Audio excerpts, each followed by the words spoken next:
Morning बच्चों, मैं पढ़ा रहा था आपको हाई स्कूल गणित। देखिए, इसका अध्याय नंबर 6 चल रहा था। इसका नाम है त्रिभुज, जिसकी प्रश्नावली 6.1 की आज शुरुआत करेंगे। देखिए क्वेश्चन क्या है। कोष्ठकों में दिए गए शब्दों में से सही शब्दों का प्रयोग करते हुए रिक्त स्थानों को भरिए। ठीक है, सबसे पहले तो हमें बताना है सभी वृत्त कैसे होते हैं। देखिए, सभी वृत्त कभी सर्वांगसम नहीं हो सकते। ठीक है, कोई 1 सेंटीमीटर का त्रिज्या वाला होगा, कोई 2 सेंटीमीटर त्रिज्या वाला होगा, कोई 3 सेंटीमीटर त्रिज्या वाला होगा। ठीक है, रूप में समान होंगे लेकिन क्या होगा, माप में समान नहीं हो सकते। इसलिए कैसे होंगे, समरूप होंगे। उसी प्रकार से सभी वर्ग भी समरूप होंगे, क्योंकि कोई 1 सेंटीमीटर भुजाओं वाला होगा या 2 सेंटीमीटर भुजाओं वाला, 3 का होगा, 4 का होगा, है ना। तो सब अलग अलग होंगे लेकिन रूप में सब वर्ग जैसे ही दिखेंगे, वर्ग जैसे ही होंगे, तो समरूप होते हैं। आपको पता है सभी समबाहु त्रिभुज समरूप होते हैं। बिल्कुल, सभी समबाहु त्रिभुज समरूप होते हैं लेकिन सर्वांगसम नहीं हो सकते, इसलिए सभी समबाहु त्रिभुज समरूप होते हैं। ठीक है, चौथा क्वेश्चन। भुजाओं की संख्या वाले 2 बहुभुज समरूप होते हैं। बिल्कुल, यदि उनके संगत कोण बराबर हों तथा उनकी संगत भुजाएं समानुपाती हो। तो इसमें बराबर भरना है, इसमें समानुपाती भरना है। दूसरा क्वेश्चन देखिए, निम्नलिखित युग्मों में 2 भिन्न भिन्न उदाहरण दीजिए। पहला, समरूप आकृतियाँ। समरूप आकृतियाँ आप कोई भी, जैसे त्रिभुज बना दिए हमने, ये 2 सेंटीमीटर वाले हैं, ये 1 सेंटीमीटर, ये दोनों समरूप हैं। देखिए, रूप में दोनों त्रिभुज हैं लेकिन सर्वांगसम नहीं। सर्वांगसम कब होंगे, जब ये दोनों के दोनों 2-2 सेंटीमीटर के होते तब। उसी प्रकार से वर्ग है। ठीक है, तो ये 1 सेंटीमीटर वाला वर्ग है, ये 2 सेंटीमीटर वाला वर्ग है। समरूप हैं, सर्वांगसम नहीं हो सकते। क्यों? सर्वांगसम जब होते हैं जब दोनों के दोनों 1 सेंटीमीटर के होते हैं या फिर दोनों के दोनों 2 सेंटीमीटर वाले होते हैं। अब देखिए, बोला है ऐसी आकृतियाँ जो समरूप नहीं हैं। अब बिल्कुल, एक हमारा समलंब है, एक वर्ग है, ये दोनों कैसी हैं, समरूप नहीं है, क्योंकि एक लंब है, समलंब है, एक वर्ग है।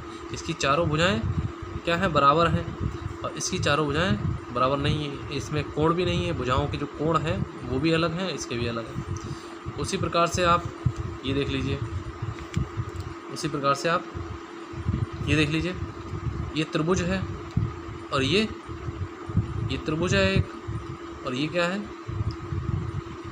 क्या है ये, एक क्या है, ये समांतर चतुर्भुज है। क्या है ये, एक समांतर चतुर्भुज है।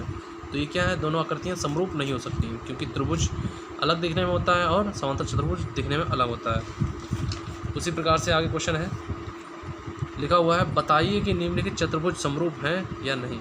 अब देखिए, इसमें जो भुजाएं हैं वो आपकी 1.5 ये तो समचतुर्भुज बना हुआ है।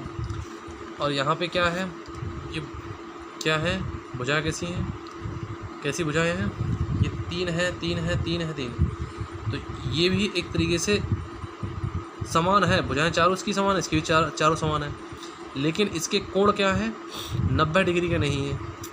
ठीक है, इसके कोण क्या है, 90 डिग्री के नहीं है, इसके कोण हैं वो सब 90 डिग्री के। तो इसलिए समचतुर्भुज है, और ये क्या है, एक आयत है। सॉरी, ये समचतुर्भुज है और ये एक वर्ग है, आयत नहीं है। आयत में क्या होता है, आमने सामने भुजाएं बराबर होती हैं, और वर्ग में क्या होता है, सारी भुजाएं बराबर होती हैं। समचतुर्भुज ये है, समचतुर्भुज में सारी भुजाएं बराबर होती हैं, लेकिन जो कोण होते हैं वो 90 डिग्री के नहीं होते हैं। लेकिन वर्ग में क्या होता है, सारी भुजाएं बराबर होती हैं और जो कोण होते हैं वो सब 90 डिग्री के होते हैं। देखिए, चतुर्भुज PQRS और ABCD समरूप नहीं है। क्यों? क्योंकि एक समचतुर्भुज है और एक वर्ग है। जैसा कि उनकी भुजाएं अनुपातिक हैं, अर्थात 1:2, लेकिन कोण बराबर नहीं है। देखिए, साफ साफ मैंने वही कहा है कि इसके कोण क्या है, 90 डिग्री के नहीं है, और इसके कोण 90 डिग्री के हैं। तो मतलब ये कोण क्या है, आपस में बराबर नहीं है। ठीक है, तो ये वीडियो मैं यहीं पे समाप्त करता हूँ। ये वीडियो पसंद आई हो तो इसे लाइक करो, शेयर करो, सब्सक्राइब करो। और ये एक्सरसाइज यहीं पे समाप्त हो गई है। अगली एक्सरसाइज आपको अगले वीडियो में मिल जाएगी। धन्यवाद।